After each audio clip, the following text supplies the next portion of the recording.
të recetës. Tek ky tasi këtu do të përziejmë të verdhat e vezës me gjysmën e sasisë së miellit, që është gjysmën e 150 gram. Dhe këto të verdhat e vezëve t'i fus tek kjo ena tjetër.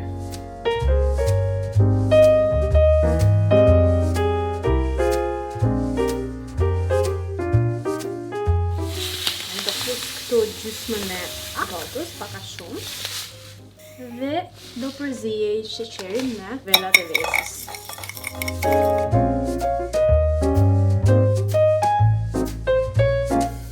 Tani, pjesën tjetër të sheqerit do ta hedh tek vezët, tek pjesa e vezëve që janë të verdha dhe do bëj njëjtën gjë, do t'i përziej. Pastaj do t'i hedh të dyja në këtë enën këtu, në mënyrë që ta laj të enën dhe të hedh mascarponen me salcën.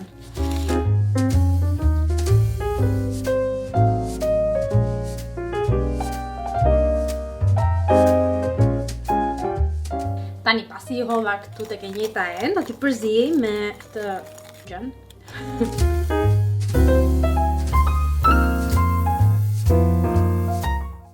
Tani kjo ena do të hedhim mascarpone 500 gram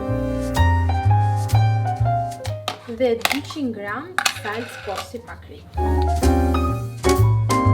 Dhe do t'i përziejmë me rrasë vezësh. Okej, mendoj se është e mjaftueshme. Do hedh këtë salcën që përgatitëm me vezë, çokoladën e grirë, që e griva pak më përpara këtu. Dhe tani do t'i përziejmë të gjitha bashk. Do t'i përziej njërë me këtë spatulën, në mënyrë që të bëhet një konsistencë pak më e lëngshme, se ajo që kishim pak më përpara dhe na ngeci tek spatula që rreh vezët.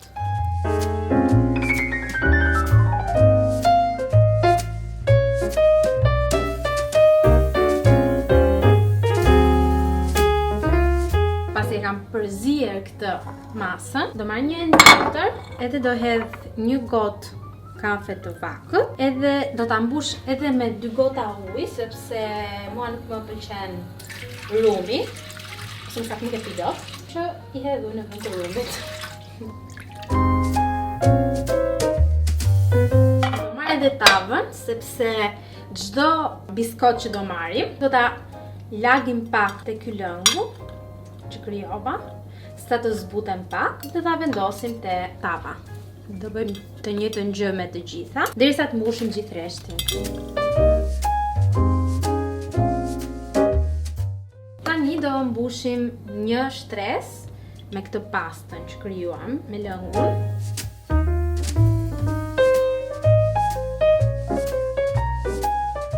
Tani do bëjmë njëjtën gjë, do bëjmë edhe një shtres tjetër me biskotat, por do ta bëj nga ana e kundërt. Tani pasi I kam vendosur të gjitha këto, do të marr kakaon dhe do ta hedh tek pjesa sipër.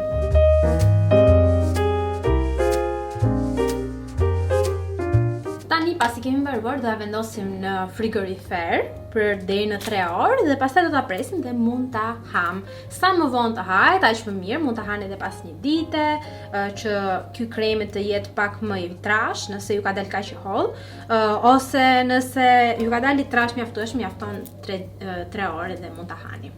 Kështu që shihemi pas pak.